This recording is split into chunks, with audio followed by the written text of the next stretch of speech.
Welcome, everyone. I am Swiss Guard, and very pleased to have you join us for another episode of the Enough to Keep Going podcast.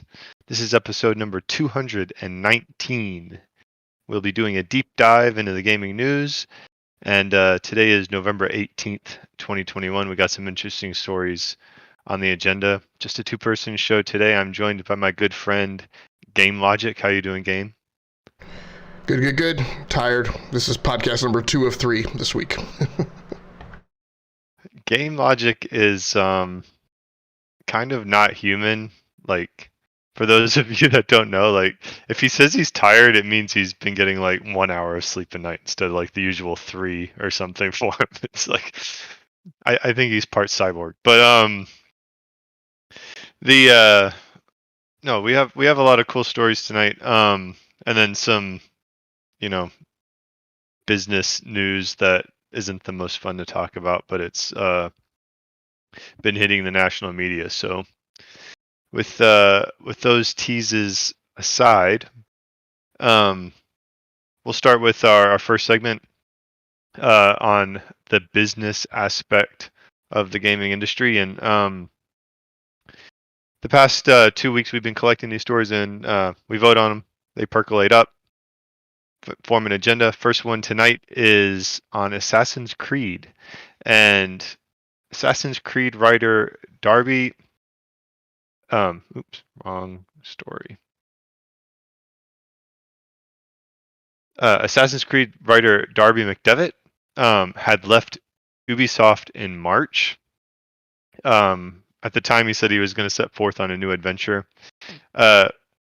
He's going to be coming back to Ubisoft and returning to the Assassin's Creed series. He tweeted, this has been reported by Destructoid. He tweeted out on the 12th of November, "It's true, as I pondered my career over the past year, I focused on my desire to explore new ideas and unknown frontiers. Much to my delight, this reflected in my return to Ubisoft to work on Assassin's Creed. I'm excited to continue my journey. Stay tuned."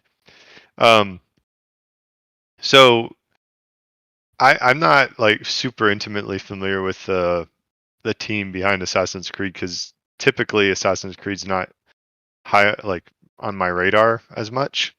But McDevitt has been, according to the article from Destructoid, from Revelations all the way up through Valhalla, which when I saw this put in the agenda, I was thinking, oh, okay, like maybe we have somebody that was from the heyday of the pre open world RPG supercharged Ubisoft template style Assassin's Creed, and maybe they're trying something different. But no, he's been around for a while, which makes it all the more interesting that he's excited to return, because like when you hear somebody leave for something like this, it usually is, a lot of times, I don't want to say usually, is creative burnout. So maybe you just need a sabbatical and he's coming back, or maybe Assassin's Creed is going to change it up a little bit and make it fresher to deal with. We do have that Assassin's Creed Infinity kind of floating around. That's supposedly like some sort of live service version of Assassin's Creed. Maybe that's what he's referring to. But Game Logic, I think you were the one that put this originally in the news slate.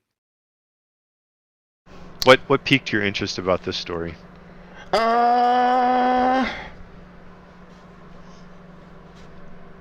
It's a good question. Just generally keeping up with, trying to keep up with Ubisoft and some of the personnel moves around the industry. I think what was significant about this was, to me, was you talked about the timeline that this person came in. Assassin's Creed, was it Revelations? According to Destructoid, it was Revelations. Okay, yeah. I was worried that I got a little confused because on Twitter there's also an advertisement for the next Matrix, which between Revelations, and Revisited, I often get confused. But yeah, so you talk about that era when he would have picked up as kind of the principal writer up through now. You kind of really talk about, to me, what in my mind along the timeline is this pivot in kind of the chronology and creative direction of Assassin's Creed. That's kind of, to me, the time when it stopped. Well, it's definitely started kind of turning to not being about necessarily an assassin per se, and a little less of like the hooded vigilante figure kind of running around in the shadows and, you know, pushing your way through the crowd, and kind of becoming more of the action adventure kind of thing when you talk about the Odyssey, Origin, and Valhalla era. So it seems like he would have kind of been in the center of that shift in the story.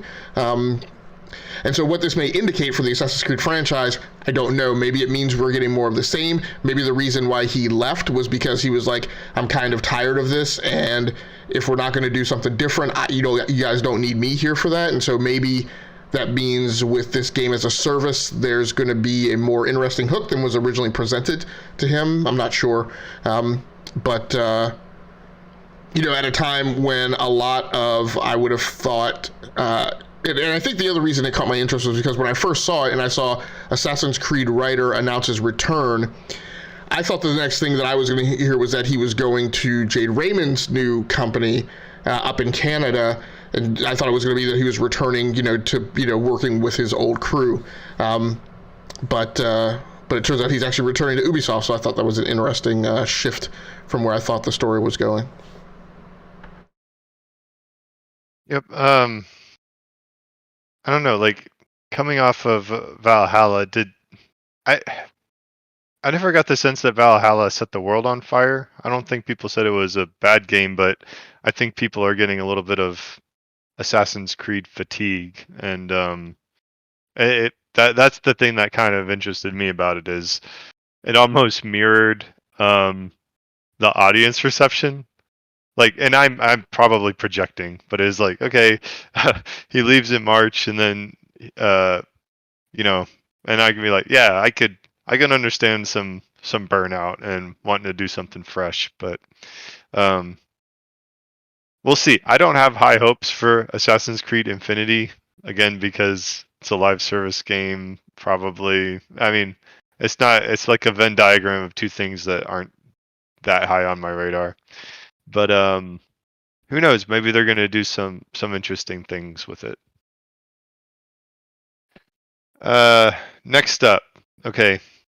I don't know who put this in the agenda, but I snagged it for tonight's episode, and I'm going to give some props to Xbox's Phil Spencer. So I think last deep dive, I think it was DB and I were on, and we talked a little bit about non-fungible tokens or NFTs with regards to EA, and I was excited to see this story pop up.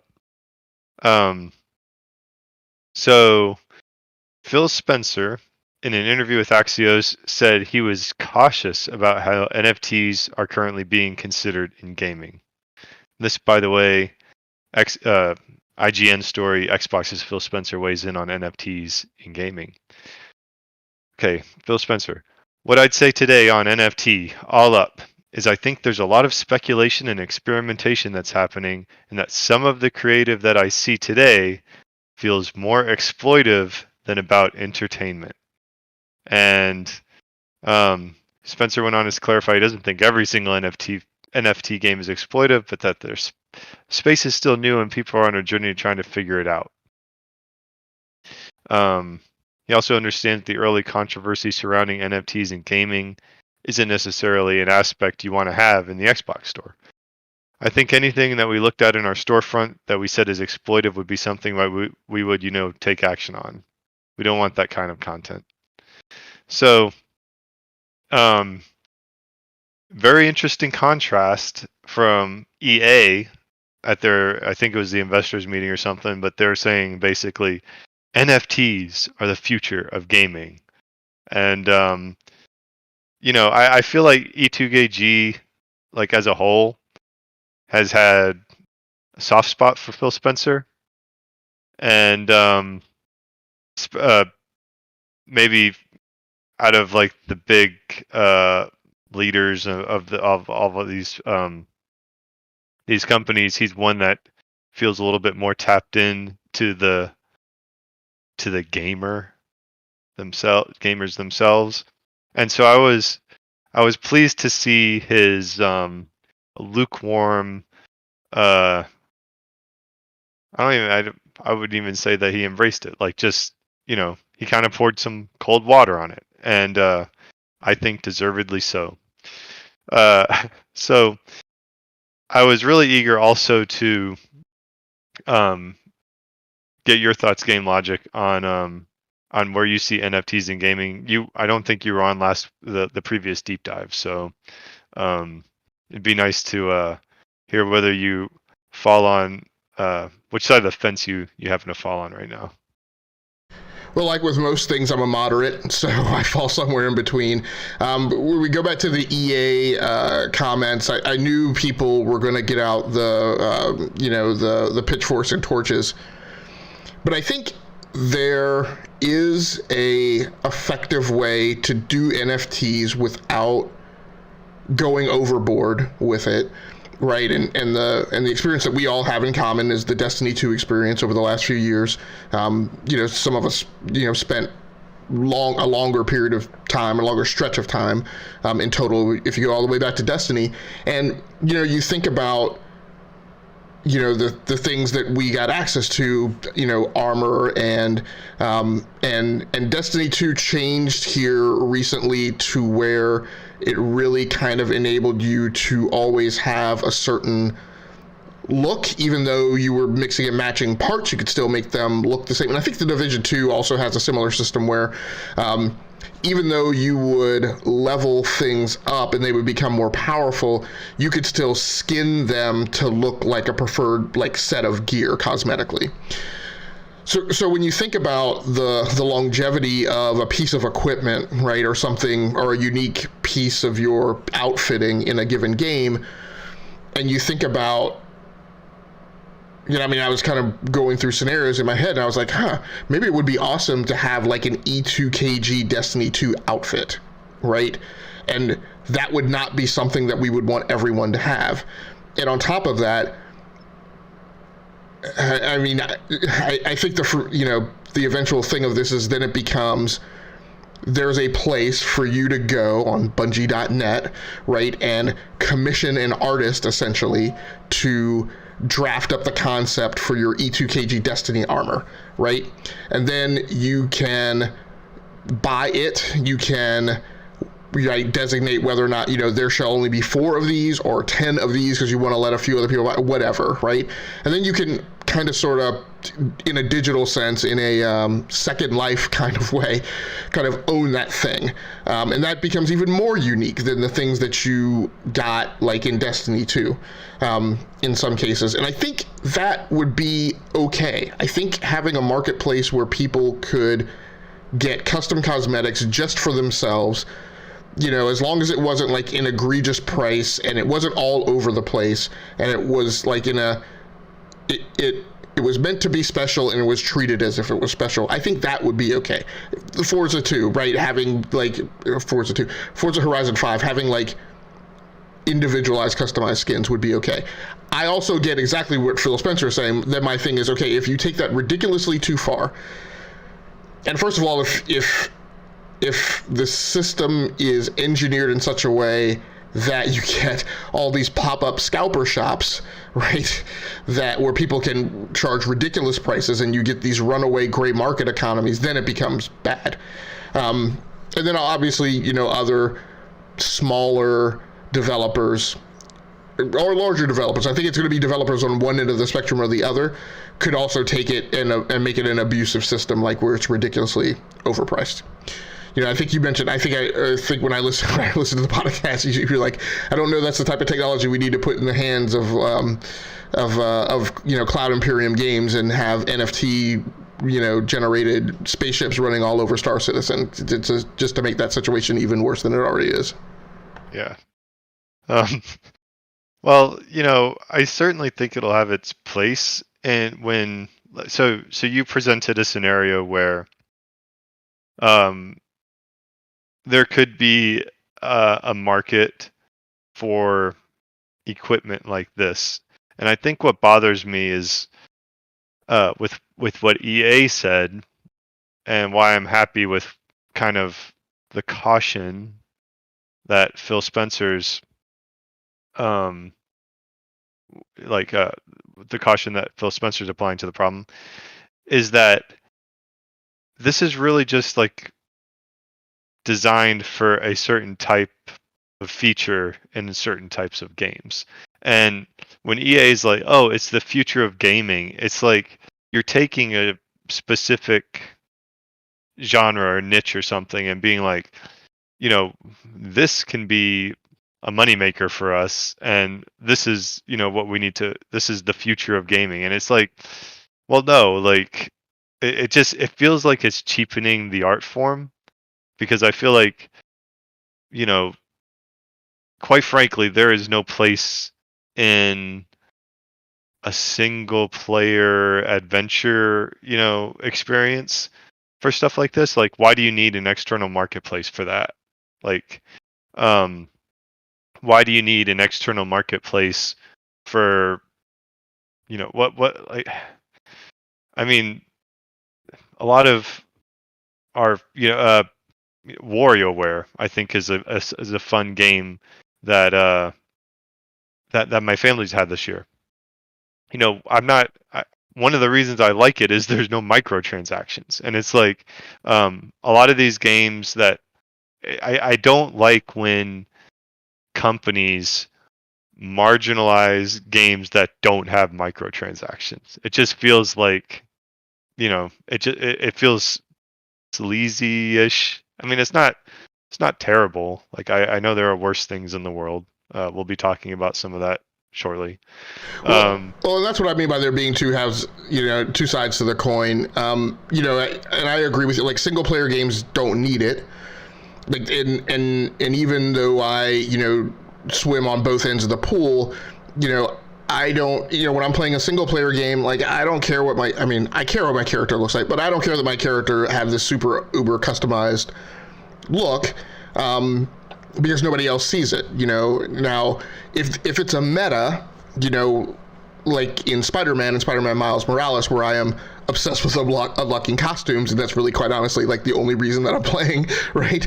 Then that's fine, but that obviously doesn't need to be NFT'd.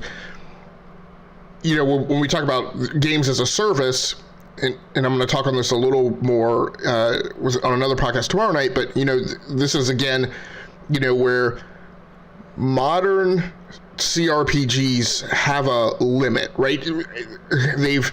We've tried and we've gone round and round and round the world trying to recapture this experience of pen and paper tabletop RPGs.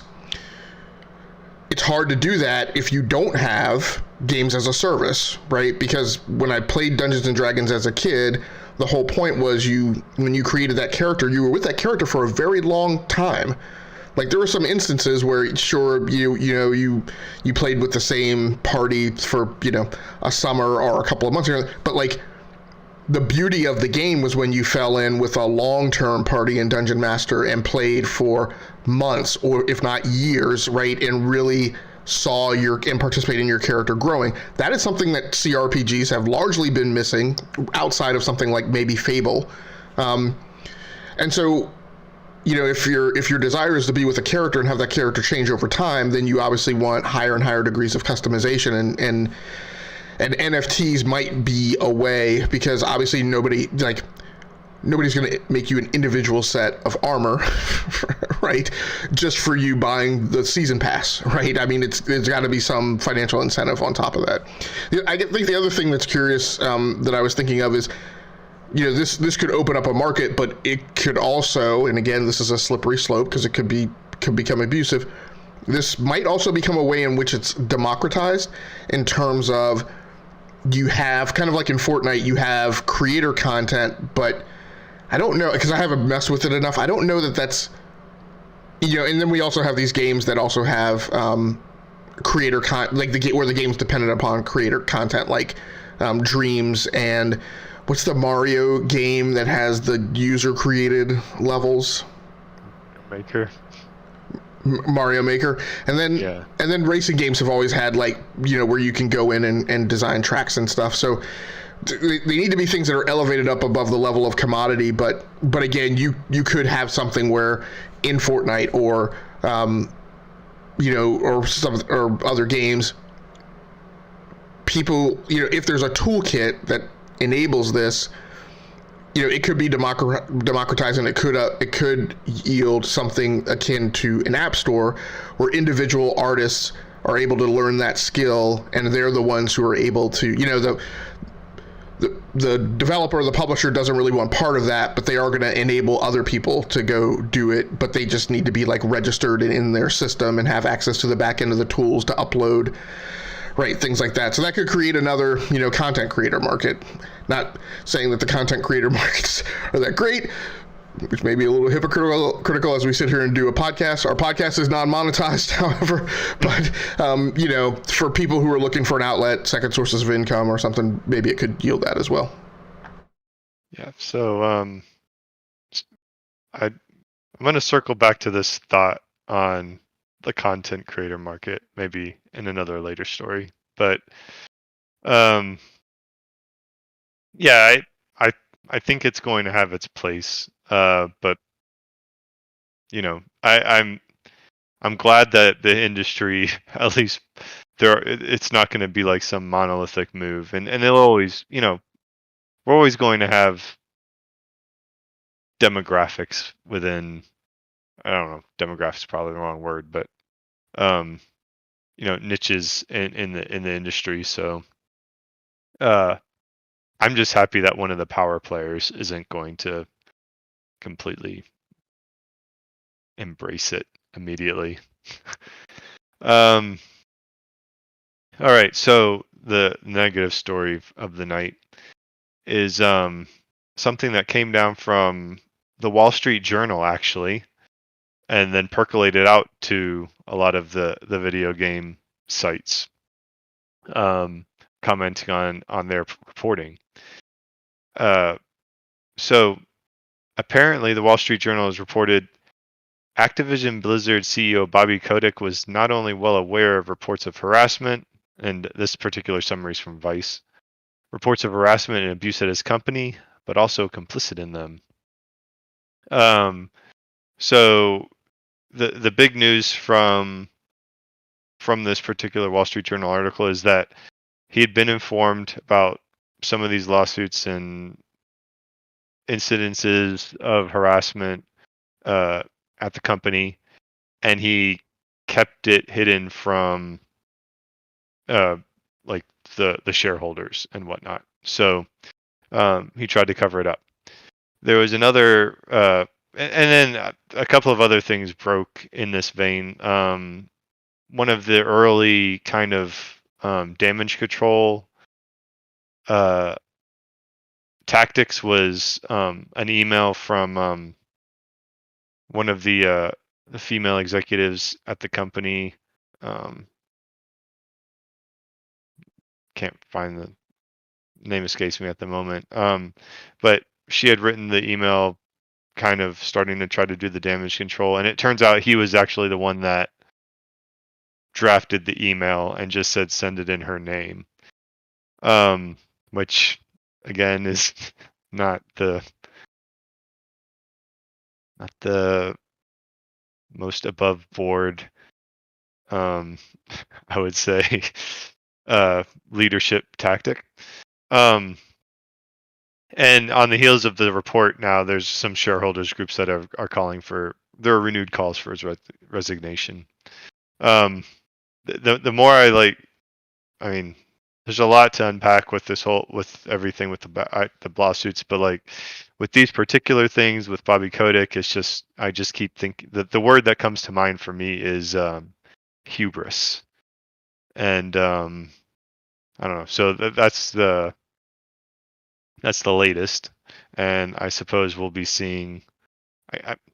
I don't think he's going to survive this.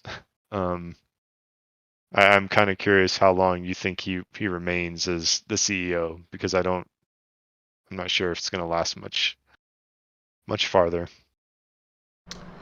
Yeah, it's really hard to say. I mean, because part of me looks at everything that's going on with this person, and the guy's Teflon, right? So it's hard to, I mean, obviously I wish him to not survive this, but then I'm trying to assess it for the reality. So one data point is the fourth longest running CEO in the US, if I'm not mistaken, has been CEO for 31 years. Kotick has been CEO of Activision for 30. He's 1 year out of being the fourth longest running CEO, right? So it's hard to say. Shareholders like that stability. That is not typical for the average CEO in the US, particularly in the technology industry. So it gives them an incredible amount of stability. The thing that the shareholders need to assess in the board of directors, which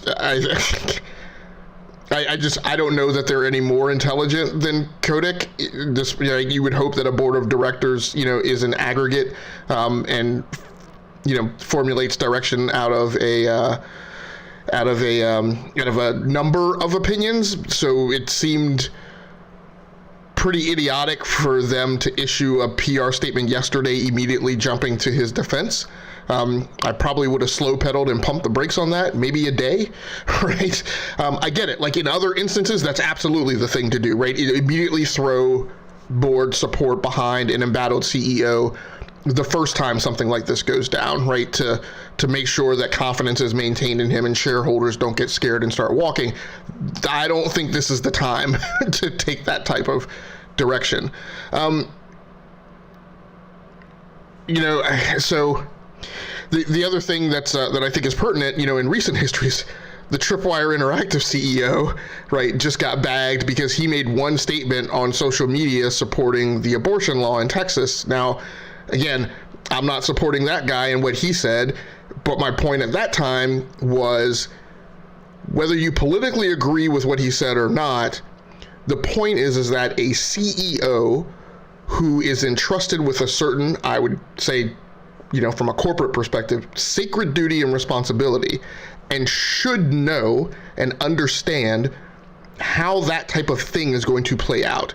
And the fact of the matter is that when you're a CEO, you don't ever really get to take the title off, right?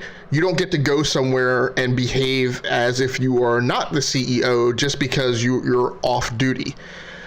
So something that's rather cataclysmic like this is problematic. And then I think the last thing I'll say is, we've also had, in recent days, Jim Ryan, who I am not a super huge fan of from a corporate leadership and corporate messaging perspective, the word got out that he had called and informed Activision that he was not really super confident in the way that they were behaving and handling this.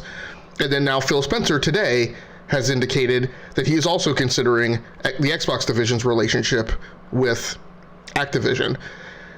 I think the big thing that the board needs to consider here is the statement yesterday, which was a very sterile and legally pertinent statement, which is that there wasn't sufficient evidence, right, to take action on Kotick, sufficient legal evidence. The other thing is, I was talking to some guys last night, and they were saying that somebody should suffer criminal charges now. But my point is, okay, we have to look at statute of limitations and see whether or not these alleged activities happened so far in the past that he's not up for criminal charges. But I think what the board needs to consider, because what Microsoft and I think Sony are going to consider is, if this is the behavior of an individual in terms of personal value standards and ethics, is this the type of person that I trust to do business with? And the answer there is unequivocally no, right? As soon as I start seeing stuff like this, I'm like, I wonder what dirty, underhanded, like small print stuff he's put in deals that he's made with us to like steal money or do anything else, that would, that unethically goes along with like this type of behavior. And that's the point where the board should say, hey, maybe we need to decide to do something else. It is long. A 30-year CEO, by the way, should at least at this point have a designated successor. So I would hope that there's a succession plan in place at Activision. Not saying that those people don't, we don't need to clean house and get rid of all of them either, but I would hope and think that either due to age or health or whatever, that there's some plan in place to, other than expecting that Kotick was immortal and was going to live forever and be CEO in perpetuity. I think that kind of leads into my next thought on this, and that's one, what was the next plan?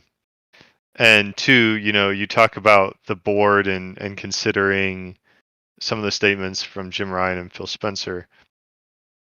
You had mentioned that Kotick seemed to be Teflon.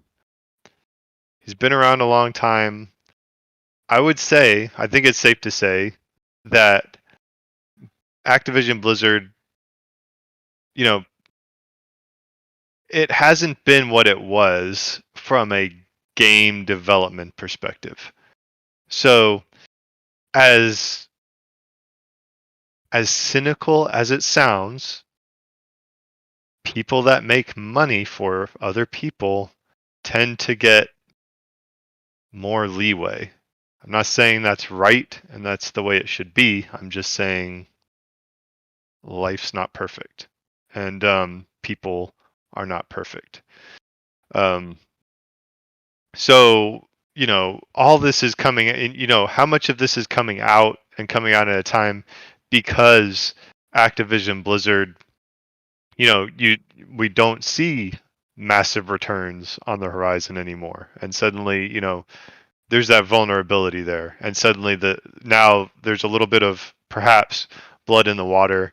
And not saying that any of this is self-inflicted, but people aren't turning their eyes as much anymore. And the other thing that I thought when I thought the hubris, that scene at the end of Shawshank when prison warden sees when the cops are starting to come, and it's like, your judgment will come and right soon. Or he looks at the little thing his wife had knitted him or whatever, crocheted him. It feels like that. It's like, okay, you've been doing it so long and your protection's gone, and it's coming. So yeah, and I feel like it's still tough to, right, because I could see where the board would be split and divided, because the notions that, from a business and a financial perspective, the notion that Activision is on some type of decline is fairly incredibly recent, right? I mean, I was looking at sales figures the other day, stinking Call of Duty Black Ops Cold War was still in the list of top 20 selling titles in the US in October. That's like if Apple sold millions of iPhones the month before the new iPhone was coming out, right? All those people knew Vanguard was coming out in a month. People were still going to buy Call of Duty Black Ops Cold War. It's in its last season. Supposedly it's not going to get more content after this. People are still going to buy that game. Warzone is just a financial beast, right? So I can easily see where at least half of the board would go, this is still the guy, we're still making good money. This is the guy who oversaw the Activision Blizzard merger. This is the guy who helped negotiate and maneuver around the whole Vivendi, Universal, Sierra, exfiltration. So, that group of people could see that the company is still good and could still, do well and skyrocket. From a creative aspect, I absolutely agree with you. They have been converted into a Call of Duty machine, and that's pretty much all that they do, plus their mobile business. And then you have the Warcraft properties, which I don't think move as much, which are darling properties, but I don't think move as much money as the Call of Duty thing. And again, so it's a matter of does the board see that as a positive, or do they see it as as potential risk? From a creative aspect, yeah, I mean, the human factor is the much more important thing. Before I say this, the human factor is much more important. Getting rid of him and the improvement in quality of life for those people is the most important thing.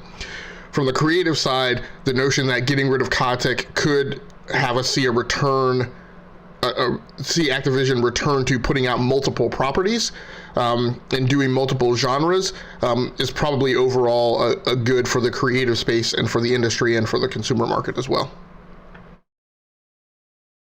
think we'll leave it at that. And sure more news will be coming, and we'll hit it up on future deep dives. So let's talk games, shall we? Speaking of an Activision property, Call of Duty. This is from IGN. Call of Duty cheaters could be banned from all entries past, present, and future. So Call of Duty is ramping up its anti-cheat effort in a big way with its kernel-level anti-cheat Ricochet in December. And with it, it is updating its permanent ban policy to include all Call of Duty games past and future. That's right, if you earn a permanent suspension now, you may be barred from playing future games in the series. And quite honestly, I voted for this story because I was surprised that's not a thing already. I mean, you get your Activision account or whatever, right? Whatever they call it. Like it doesn't even have to be Call of Duty. Like we just explained how Activision is pretty much just Call of Duty. So yes, it would, by necessity, it would be all of Call of Duty. But like if you're a PlayStation gamer, you have your PSN account and you're cheating on something, why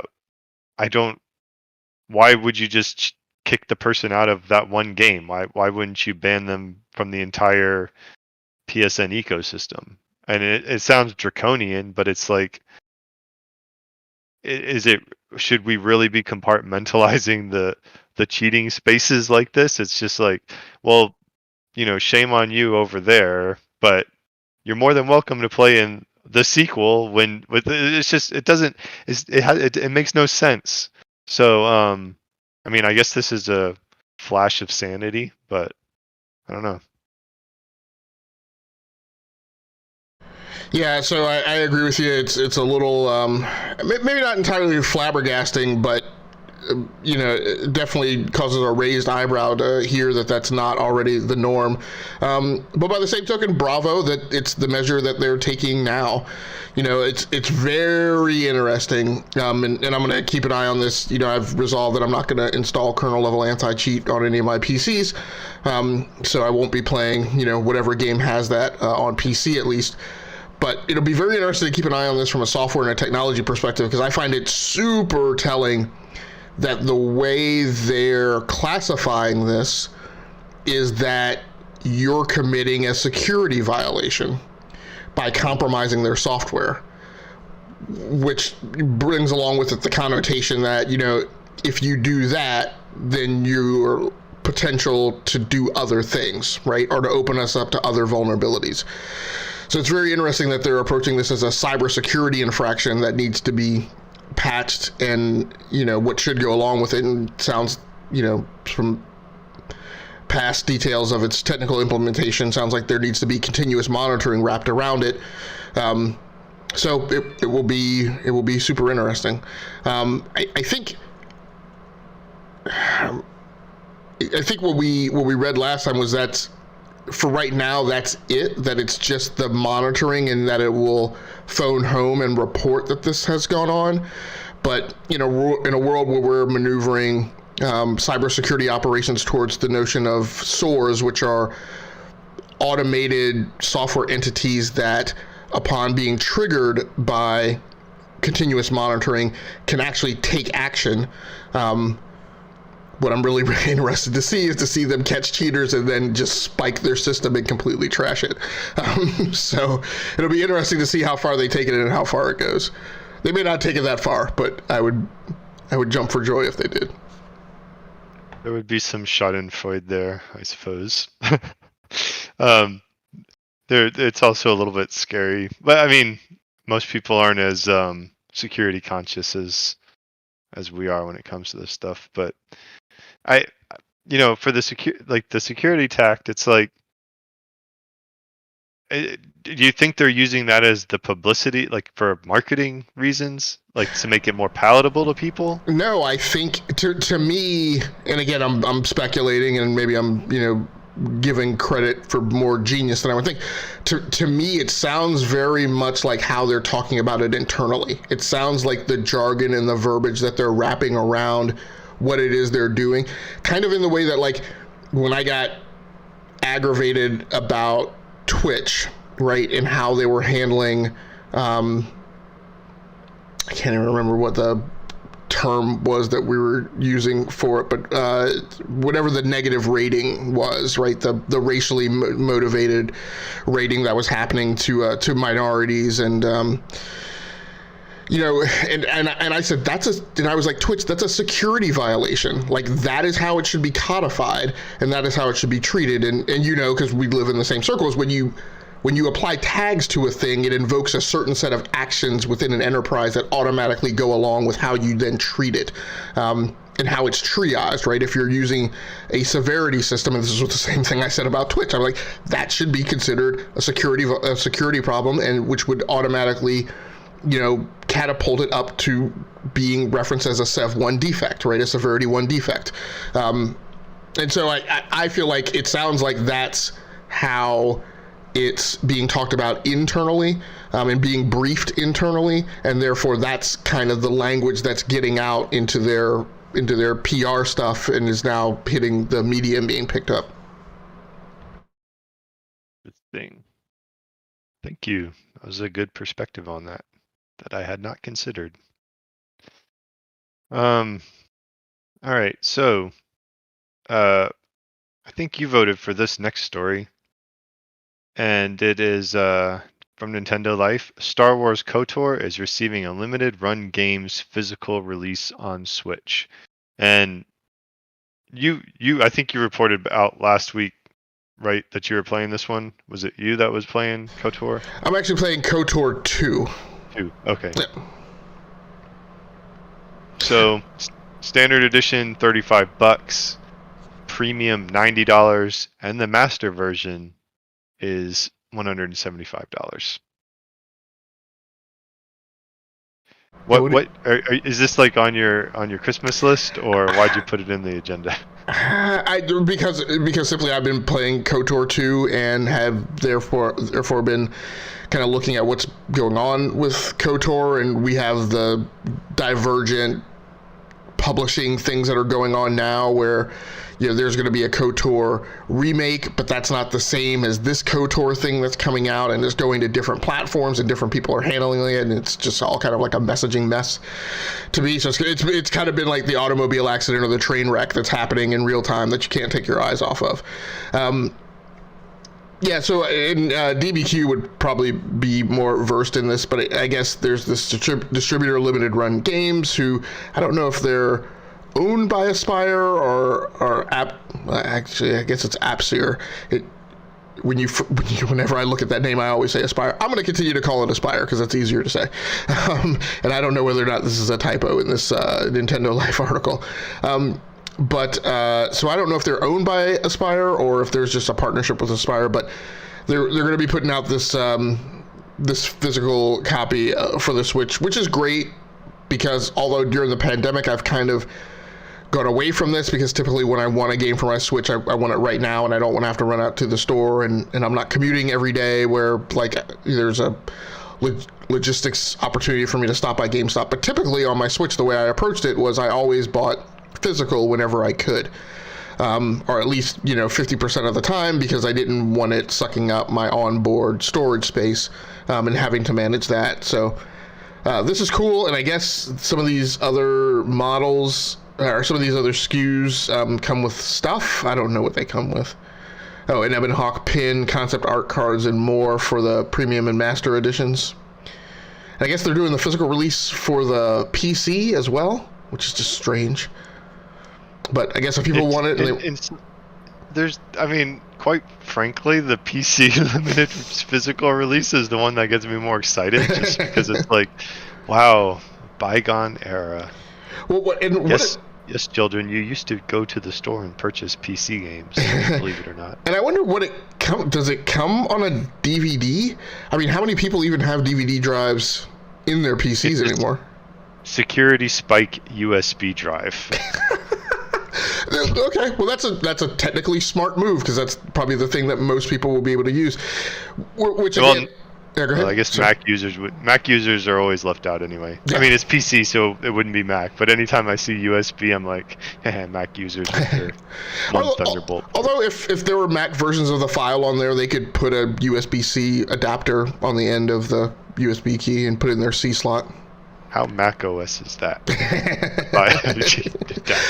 If you go back a couple of years ago, I think most MacBook Pro users became rapidly very familiar with the concept of dongles and attachments, because that's all they could use. I'm a little salty because I had to deal with some Mac OS issues in the day job recently. So sorry. Anyway. Yeah, so this is pretty neat, and I guess, if you want the collectibles, which a lot of people do, and a lot of people still prefer physical, there's a whole tribalism around that on the internet, so good for them. And for the Switch, like I said, it's good if you want to get the game but not have to manage storage as well. Yeah, I think I've said it before, like for us, like because I have so many small people that use the Switch in my house, and those cartridges are this big, I have to do digital. So we have a handful of physical copies, and 90% of our Switch games are digital. But all my PlayStation games, with like one or two exceptions, are physical. So limited run games. I kind of like their advertisements. It's very 90s and well done. Okay, speaking of Switch games, we shall move on to this other story from Nintendo Life that Tao Master 99 put in the queue. Nintendo Switch now has over 6,700 third-party games.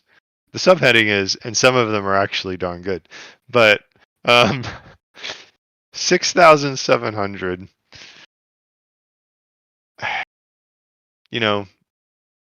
I always kind of hate like boasting like this because we know it's a padded figure full of shovelware. And I love the Switch and I love Nintendo, but like, does it matter that you have 6,700 games in the eShop if a tree falls in the forest, no one's around to hear it, does it make a sound? Well, yes, we know it makes a sound because, there's vibrations in the air. Technically, yes, somebody's taking up server space with this stuff and put some time into it, but for all practical purposes, it matters not. So, I don't know. Like, it's the thing. I guess it's kind of notable. One other thing that I liked from the article is 1,100 additions in the last 6 months. So I know there'll be people out there that are happy that Unity and everything's making it more democratized for people to sell, but it's just not. I don't know if it moves the needle for the industry.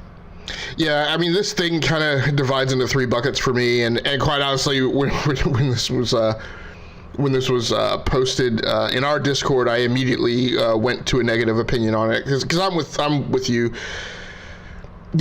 Part of the problem of the eShop is the eShop. I don't know that it's that useful. In the early years of the Switch's life, I used to, come home on the weekend and go into the eShop and kind of peruse what was in there. That was new, but it's just become noise, right? In halfway through the life cycle, and it's very akin to Steam. You just go in there, and there's a lot of low quality stuff, or at least stuff that you're not, that I'll use the label core gamers are interested in, and it's a lot of mobile titles. And I'm like, if I'm going to play a mobile title, I'm going to play it on my phone or on my tablet. I'm not going to play it on my Nintendo Switch. The Switch is there to play console titles, right, which I would contend are a complexity level above what the typical mobile game is, and then it becomes tough to differentiate, right, and to separate the wheat from the chaff.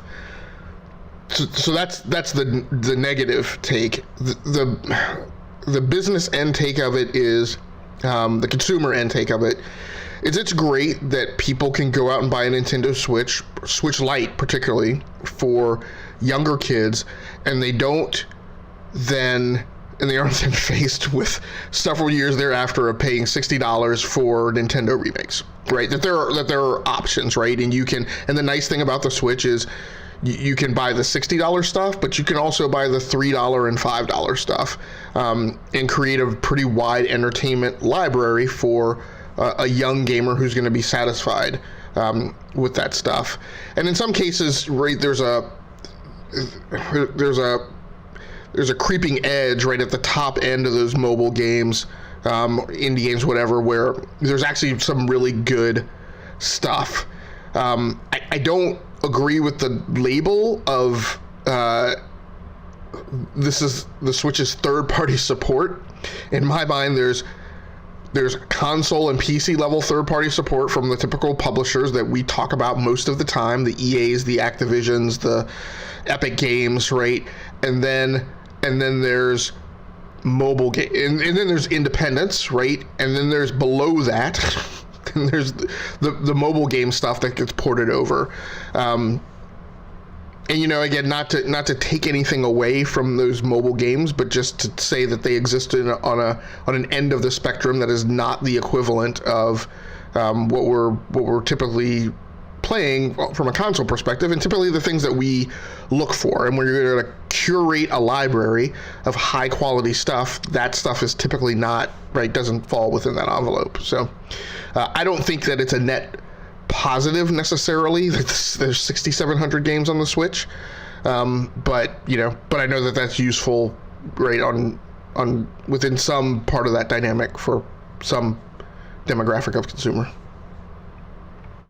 Fanboys that want to have a flame war be like, it's obviously Nintendo is better. 6,700 is a big number. So I'm having like flashbacks to like the GameCube era, and that was like always the argument against Nintendo. Our final story of the night: GTA Trilogy Definitive Edition is a mess. This one comes from PC Gamer. So Grand Theft Auto, the trilogy, was long rumored, recently announced, even more recently released. And it's glitchy, to say the least.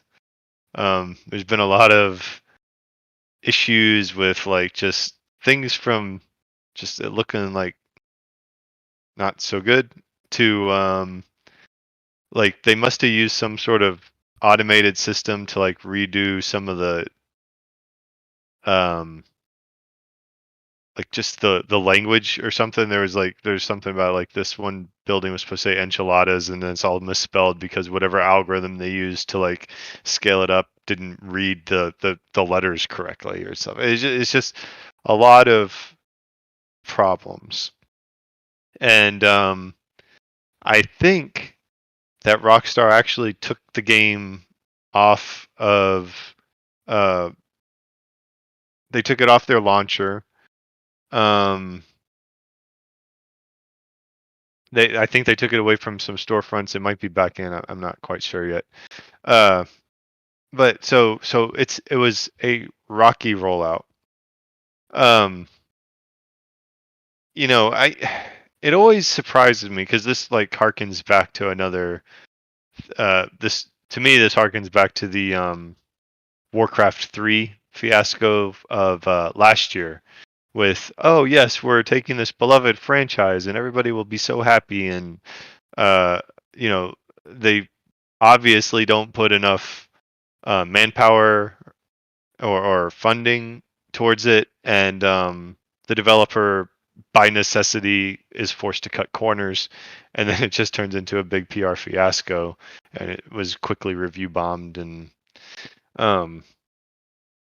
so I don't understand why they keep doing this, but do you think it was just that, or they chose a poor studio to do the ports, or there was a switch of the game engine from like the older GTA engine to Unreal Engine 4. So like there's like a lot of potential speed bumps towards a successful launch. But yeah, I mean, did they outsource this? I thought they did this themselves internally. yeah, it was I forget what team. I'll figure that out. Yeah, so I mean, however it went down, I mean, yeah, this is a problem, and then you connect it to them taking the games down. And I mean, it's interesting that we can cross-connect this. Again, this is a show where we talk about trends around the industry and not solely individual news stories, but you connect this with the Phil Spencer statements of today or yesterday, where, you know, he was challenging the industry to do a better job with game preservation of older titles. And this seems to fly very much in the face of that, where I don't necessarily think that the things were related, but they weren't necessarily, I don't yet ascribe malicious intent to, you know, the causality behind them in the taking down of the previous versions of the game, you know, inherently being driven by greed. You know, they were taken down so that, you know, Rockstar could now sell you, right, a remake, although that's the net end result of the thing. But, you know, even when you talk about, you know, the PlayStation Classic mini thing that was rolled out, right, and you got a bunch of games that were not great. Recently, the N64 expansion. Yes. On Nintendo. Yeah. It's becoming a problem, but I also don't agree that a lot of the again the pitchforks and torches that are coming out that say, you know, stop moving games architecturally. They're not saying architecturally because they don't know, but you know, don't move games architecturally to like a new engine. Leave them in their old engine. And I'm like, I don't necessarily know that that's the right answer. It's a very hand wavy thing about a lot of deeply entangled topics that a lot of people don't know about. But you know, we just got Quake remakes, and those apparently are great, right? And I'm sure they're not running on their old engine. They were moved to something more modern. Moving legacy code to more modern, you know, foundational elements, new engines, invoking new primitives, that's a highly specialized skill, and it invokes lots of very hyper-specific dynamics that are different than normal software development, right? And so you look at something like, not that I'm an expert on their name, but is it the company that Sony just bought? Is it not Blue Box, but Bluepoint, right? That's why the notion of a development studio that specializes in that and that is their expertise is of considerable value, right, to consider in the marketplace, because it's not something that you can just take any old development team and gear them towards and set them off right on the next sprint, right? It's like their entire tooling has to be different, and it's not something that, you know, I would even say a studio that is accustomed to developing their own IP from the ground up in their own engine is necessarily geared for, right? So yeah. It's by the way, the company that did the port is Grove Street Games, and they do a lot of ports for mobile, like on their list, a lot of Android, iOS stuff. But a lot of the stuff they have done for mobile has been for Rockstar. Yeah, so apparently they ran into some deltas that they were not anticipating. So, yeah. I mean, I think my question about these games is, did they really need to be remade and remastered? Like, people are still playing GTA 5. Like, I don't know. It just seems like all these things could have just been shoved into a GTA 5 mega package and enabled via GTA Online. Right, I mean, like, I remember there's been a couple of times now where, like, in Wolfenstein, I think I have Wolfenstein, the new Colossus, there's an arcade machine that has the old Wolfenstein in it. And even in Judgment that I've been playing, there's arcades around the city where you can go and play other Sega titles, like classic Sega titles that they emulated. So yeah, they could do that. I kind of feel like that's part of the whole Steam, like, I don't want to say zeitgeist, but like, what do people do on Steam? They buy a bunch of games that they never going to play. So you have GTA 5, you're like a GTA nut, and oh man, they're re-releasing this. I'm gonna buy it. I remember playing that on the PS2. I'm gonna go ahead and buy it. And then you boot it up for 5 seconds, and you have the wave of nostalgia. Then you realize gaming's come a long way in a couple of decades, and you never play it again. But guess what? Rockstar got your money. So Yeah, I mean, I get that there's a certain crowd who loves these things. I think from a journalistic perspective, I think I'm ready to shove them kind of in the same corner with the Kingdom Hearts people, and to a certain extent even the Final Fantasy people, although I'm coming over to that tribe myself.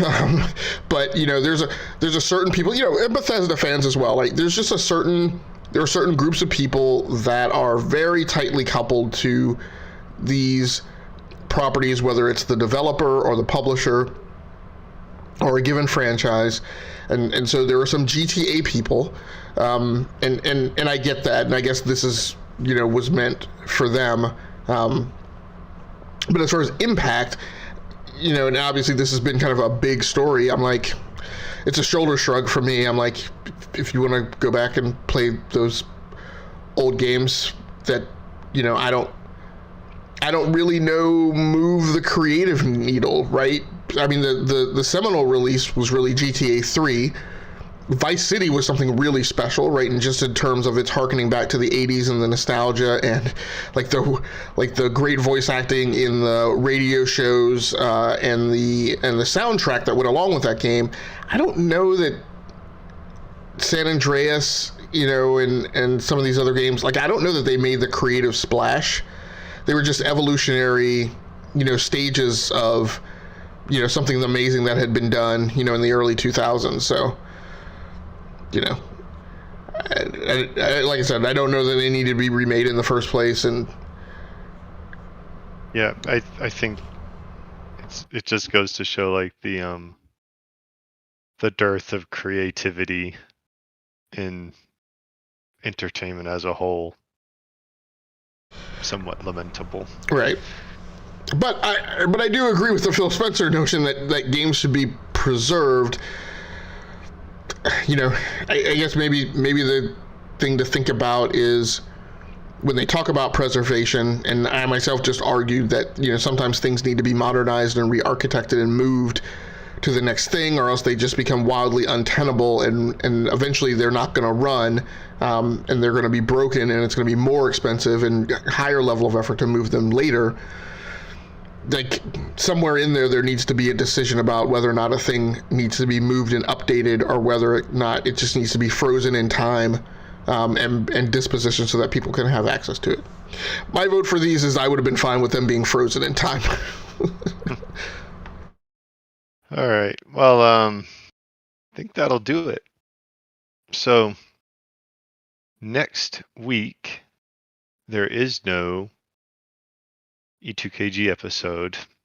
Sorry to say, because it's Thanksgiving, and as much as I love my E2KG family, we all have plans with our real life families as well. And so we're going to take a break. And we'll be back the first Thursday in December with a GX show. So perfect timing. We're all going to get a little vacation time with our families and play some games, no doubt. And we will come back and report on those experiences.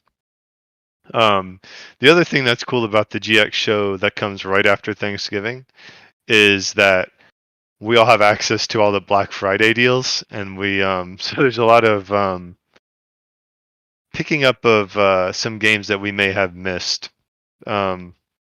Perhaps Marvel's Avengers or something to that effect. No, I'm just kidding. I'm never going to play that. So, who's going to be on that show? Cowmaster99 will be hosting, and DB and I will be joining him. So, you have Oh, and the PickZ PlayZ. I almost forgot the PickZ PlayZ.